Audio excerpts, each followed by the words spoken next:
আজ আমার সব ধারণা পাল্টে গেছে। तो चलिए शुरू करते हैं। ও মা কত বড় গো। আমি মনে করছি যে দুবাইয়ের শেখ মেহেরা। দুম্বার মতো পাছাই গো। আপনি সব খুলে বলুন। যত উপরে উঠবা তত কাপড় ছোট হয়, এটাই স্বাভাবিক। কথা কি ক্লিয়ার না ভেজাল আছে? ডগি স্টাইলে হাঁটা বন্ধ করো। আচ্ছা হেতির শীত লাগে না? Next. Do not look at my past. Look at my present. My present is telling me what the future will be. মানুষ কাগজের পাতার থেকে চলার পথ থেকে শিখে। तो चलिए शुरू करते हैं। ধন্যবাদ ভাই, পাশাপাশি বাংলা বলার জন্য। না হয় না বুঝে হাহা দিতাম। ভাই আপনার কতদিন লাগছিল এইটুকু শিখতে? কেসটা তুমি ধরেই ফেলেছো। যেহেতু সে ইংরেজি বলেছে তাহলে সে ঠিকই বলেছে। আপনার ইংরেজি শুনে মুগ্ধ হয়ে গেলাম ভাই, নিজেকে আপডেট করতে হবে। মানে এটা কোনো কথা? বাংলায় অনুবাদ করে বলার জন্য ধন্যবাদ, না হলে ইংরেজি তো কিছুই বুঝি নাই।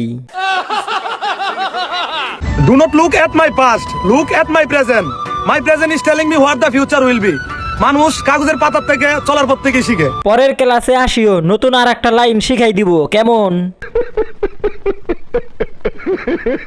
পড়ালেখা জানতে হবে না, কিছু মুখস্থ করলেই হবে। কি বলছিস তুই? 30 দিনে ইংরেজি শেখার পরে বন্ধু সেই লেভেলের ইংলিশ। এই কোর্স কই থেকে করছেন? আমিও শিখতাম। আপনি মনে কষ্টটা কি করছেন? वाह दीदी वाह दीदी दीदी वाह दीदी दीदी तो चलिए शुरू करते हैं। কি দরকার ছিল জান্নাত থেকে পালিয়ে আসার? কত বড় জাউরা, চিন্তা করছেন? ট্রেনিং নিচ্ছে খেলাধুলার জন্য। না খাই বিড়ি না আছে পার্সোনাল গাড়ি, ঠোঁট তো ফাটবেই। আপনি মনে কষ্টটা কি করছেন? আমারে গালি জয়তারে লাগে, আমারে কেন জয়তারে লাগে? শয়তানের লার্ত আছে। কথা কি ক্লিয়ার না ভেজাল আছে? ইবলিশের খালাতো বোন। আমি অলরেডি খবর পেয়েছি। সে বসে ঝুলতেছে আর এদিকে আমার লজ্জা লাগতেছে। দেশের নাম জিজ্ঞেস করলে ইন্ডিয়া বলে দিস। Next.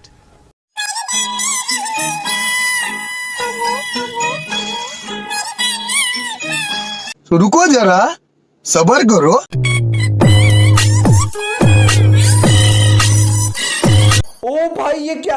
5 বার দেখছি, তাও হিসাব মিলাইতে পারি নাই। আমি কমাতে আছি, কেউ দেখে যাও, শেষটা নিতে পারলাম না। উনি না, ওনার ছোট বোন। বলেন কি? না শেষটা এমন হবে ভাবিনি। ठीक बोलेছো। জাদু জানে জানে গো আমার বন্ধু, মহা জাদু জানে। লাগাইয়া পিরিতের ডরি আগলা থাকি টানে গো আমার বন্ধু, মহা জাদু জানে। জাদু জানে জানে গো আমার বান্ধবী, মহা জাদু জানে।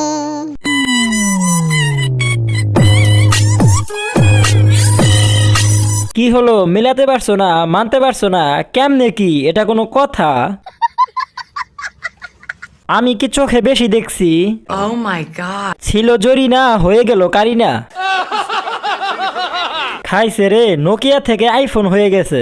আপনি সব খুলে বলুন। সম্পর্ক বদলে গেল একটি পলকে। কথা কি ক্লিয়ার না ভেজাল আছে? মানতে হবে ভাই, এটাই আসল ম্যাজিক। ठीक बोलेছো। Next.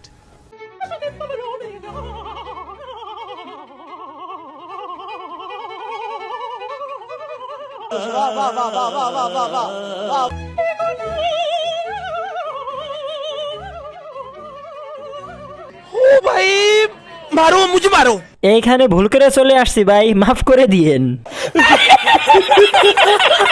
ভাই এগুলা বড় লোকদের গান, আমরা বুঝবো না। নিঃসন্দেহে তুই ঠিক কথা বলেছিস। শুধু ডক্টর ইউনুসের মেয়ে গাইলি দোষ। বিদেশি সোনা এত সুন্দর কেন জানেন? জানি না। কারণ যে পরিমাণ চাটে, সুন্দর না হয় কি পারে? গাইস এখনো যারা চ্যানেলটা সাবস্ক্রাইব করো নাই, প্লিজ চ্যানেলটা সাবস্ক্রাইব করে বেল আইকনটা বাজিয়ে দাও। আমার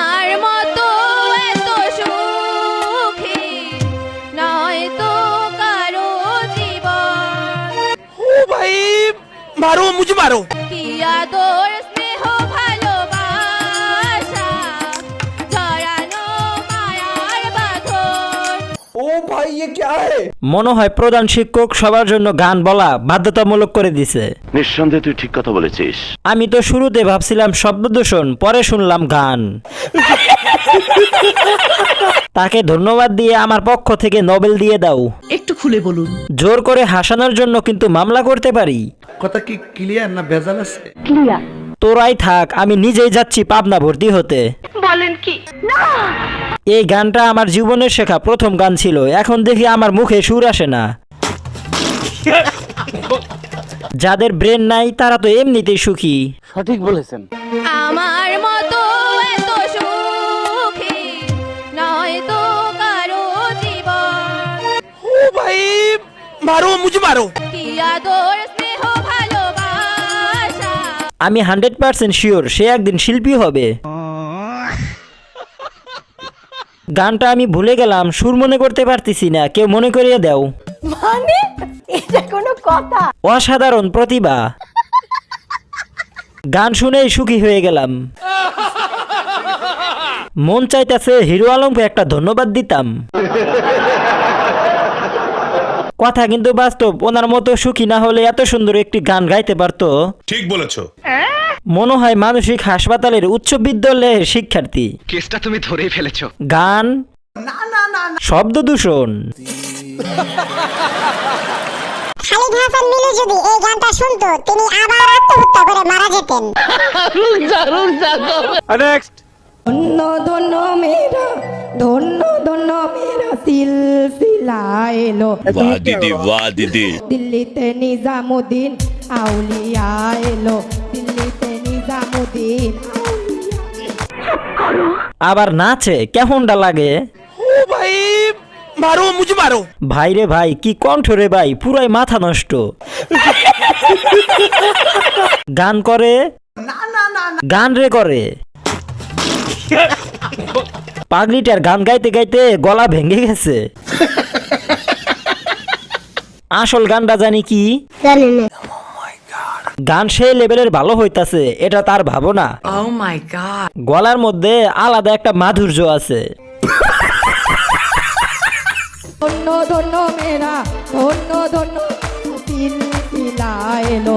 দিল্লিতে নিজামুদ্দিন। জীবনে শুধু এইটুকু কনফিডেন্স দরকার।